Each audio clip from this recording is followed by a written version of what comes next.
Hi, my name is Alex Hart, and this is my final project presentation for Entrepreneurial Imagination. In my own life, I get to push myself creatively every day. I've worked alongside my friend and business partner for the past 7 years, creating and printing custom Lego minifigures. This has been an incredible outlet and an opportunity to push myself creatively in the design, prototyping, and production process. For my final presentation, I thought it would be fitting to use this outlet to also communicate 5 concepts that I've learned from class. Just like with the Lego figure, made up of a head, a torso, legs, and arms, each concept from class is just one part, making up a whole understanding of what makes a prime environment for creativity and innovation. When I got the idea for this project, I first mapped it out, trying to determine exactly what I wanted to do with it. I began creating a list of steps that I would need to make it happen. Choose the class concepts I wanted to communicate through the project, contact and collaborate with my friend and business partner who creates our product designs, communicating the guidelines of the project, my idea for it, and the concepts that I wanted to touch on. Decide what images and designs I wanted to use for each piece and each concept, and then follow my normal production procedures, including downloading and formatting the design files into our software, sourcing the blank Lego pieces, and then actually going to print each piece. I thought it was fitting to begin with the head representing brainwaves. Brainwaves are the activity and the powerhouse behind ideas, innovation, and creativity. Finding ways to influence our imagination, operative subconscious, and brain activity is key to reaching prime creativity. I printed alpha brainwaves onto the head specifically, shown in the picture here, since alpha waves are the brainwaves most strongly linked to creativity. Next, I built onto the head with the torso, representing the second concept, zeitgeist. Zeitgeist is the political, cultural, economic, social, and disciplinary circumstances that affect the quantity and quality of creativity in a particular time and place.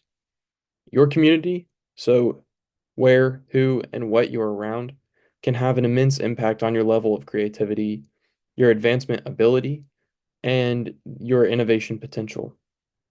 On the torso here, each one of these circles represent a different factor of zeitgeist, whether that's political, cultural, social, or another, which creates an overlapping section in the middle that represents who you are and your level of creativity. It helps visualize how, where, who, and what you are around really can make up parts of who you become. Next, the left arm represents the third concept, the economics of ideas. There's an economic need and a market for new ideas and innovations. Companies must begin and continue to innovate due to idea depreciation, where the value of original and unique ideas is decreased by new innovations that make the old ones obsolete.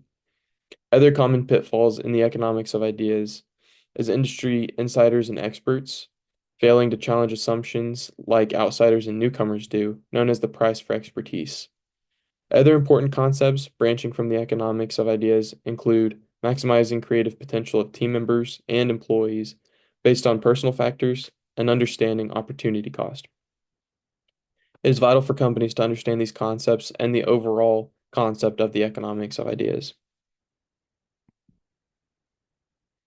Next, for concept 4, the right arm represents prototyping.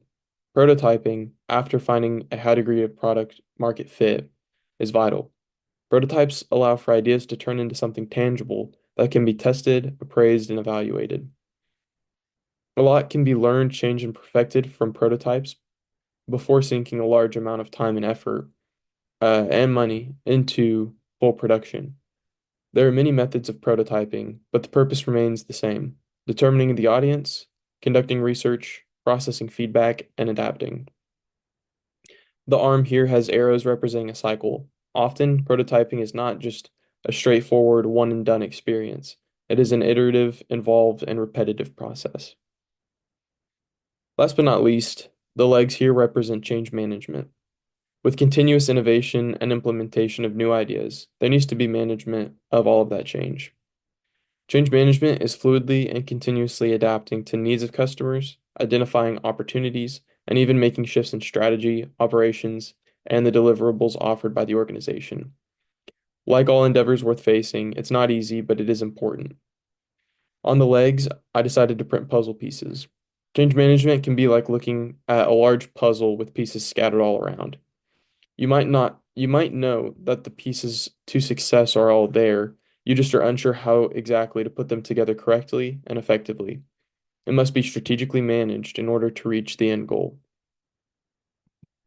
And here's the final product. Just like the figure, each concept from class is just one part, making up a whole understanding of what makes a prime environment for innovation. You can't simply force creativity, but you can change certain factors and put certain practices in place to create an environment more conducive to creativity. Thank you for watching my final presentation.